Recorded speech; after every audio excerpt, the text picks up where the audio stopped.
சுயநலத்திற்காக, தன்னுடைய சுயநலத்திற்காக தான் தமிழ்நாட்டை ஆளணும், தான் தமிழ்நாட்டில் முதலமைச்சரா வரணும். சரி, எத்தனை போராட்டங்களை கலந்து கொண்டீங்க?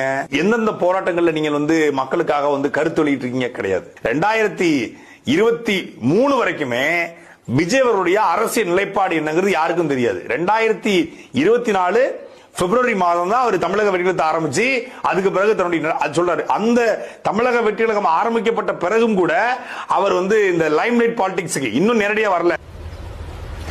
Wait a minute. Who are you? Sterlite போராட்டத்துல ஸ்டோனினுடைய வீட்டுல போய் விஜய் உட்கார்றாரு. ஜல்லிக்கட்டு போராட்டத்துல மக்களோட மக்களா கலந்துக்கிறாரு.